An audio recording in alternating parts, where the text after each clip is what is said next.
మీకేమైనా మేలు డాన్స్ చేశాడు దేవుడు? చేశాడు. ఏం మేలు చేశాడు ఇప్పుడు మీకు? నేను బాప్టిజం తీసుకోవాలి. ఇప్పుడు నేను రక్షణ తీసుకోవాలంటే బాప్తిసం కంపల్సరీ. తీసుకున్నా. ఇప్పుడు ఈ సంవత్సరం కాకపోయినా వచ్చే సంవత్సరం అయినా తీసుకోవాలి. ఓకే. ఎందుకంటే అయితే నీకు మా అల్లుడిని పక్కకు గెంటేసాడు డాక్టర్. అంటే తెలుసా? ఎలాగా? యాక్సిడెంట్ అయితే మీ అల్లుడు గారికి యాక్సిడెంట్ అయిందా? ఓకే. గెంటేసాడు. గెంటేస్తే ఇప్పుడు అనుకున్నాను అనమాట, అన్ని కలిసి వస్తే బాప్టిజం తీసుకుంటాను. ఇప్పుడు అలాగే మీ అల్లుడు గారికి ఎలా ఉంది? వివేకంగా ఉన్నాడు. బాగున్నాడా? అంటే దేవుడే స్వస్థపరిచే మీరు నమ్ముతున్నారా? అబ్బాయి నేను నమ్ముతాను.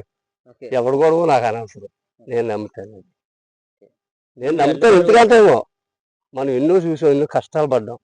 అది ఎంతో మంది నేను ఆదుకుంటానన్నాడు ఉన్నాడు అక్కడ. ఆ! కానీ డబ్బు తేలే. అర్థమైందా? మన భగవంతుడని నమ్మం, ఏదో రకంలో డబ్బు వచ్చింది. ఆ పని కష్టాల మీద బతుకుతున్నాడు.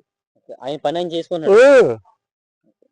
ఇప్పుడు మనుషులు ఇందుకే దేవుడు ఏమంటాడంటే రాజులు నమ్ముకుంటుంటే యెహోవాను నమ్ముకుంటా మేలు అంటాడు.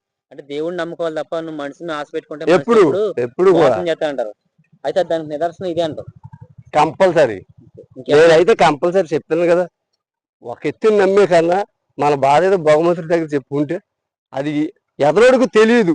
మనం చెప్పాం, అది ఆడికి వెళ్తూనే అయిపోద్ది. ఆ బాధ ఏదో ఆడు అందరికి చెప్పేస్తాడు తప్ప మనం మంచి చేయడు. అదే భగవంతుడు చెప్పామనుకో, అది ఒక ఒడ్డుకి చేస్తాడు దాన్ని. అది నమ్మిన దేవుడు గొప్ప దేవుడు. అబ్బో, అసలు మరి సమస్య లేదు కదా. నేను స్వస్థంగా చూసానయ్యా, ఇలా ఎండిపోయి ఉండేవాడిని. నిజంగా అది ఏమనేవారు అంటే, నువ్వు ఎంత తిన్నా అంతే అన్నాడు. నువ్వు ఎంత తింటే అంతే, ఎక్కువ తింటే వాంతులు అయిపోతాయి అన్నాడు. తింటే వాంతులు అయిపోతాయి, అది అడగదు అన్నాడు. అలాగే మన పని మామూలుగా పని చేసుకుంటున్నాం. దగ్గు వచ్చేసి దగ్గు వచ్చేస్తుంటే అలాగే మా అమ్మ భరాంచలేక మా అమ్మ 7 వారాలు తీసుకెళ్ళింది.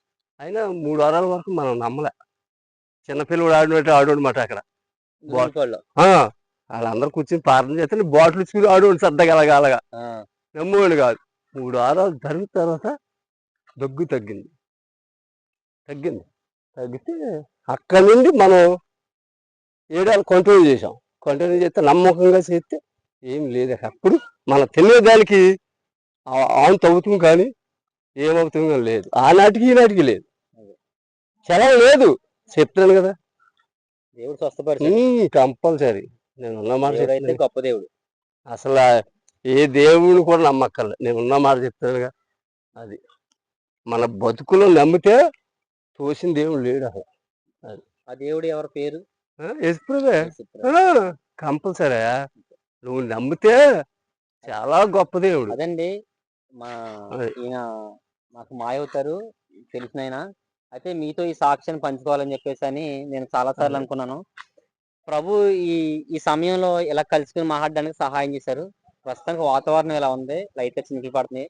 అయినప్పుడు కూడా దేవుడు మాటలంటే చాలా ఆసక్తితో వింటాడు.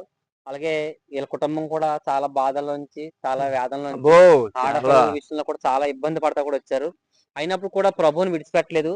ఈ రోజు మనం ఎన్ని కష్టాలు వచ్చినా కానీ ఎలా అయితే స్థిరపడి బండవలే ఉండాలని దేవుడు చెప్తున్నాడో, అలా స్థిరపడి చూడు ఈ మాయ ఎన్ని కష్టాలు వచ్చినా కానీ ఎలా అయితే ఎదుర్కొని దేవుడి కొరకు నిలబడ్డాడో, అలా ప్రతి ఒక్కరు కూడా ఎదుర్కొని నిలబడాలని కోరుకుంటున్నాం.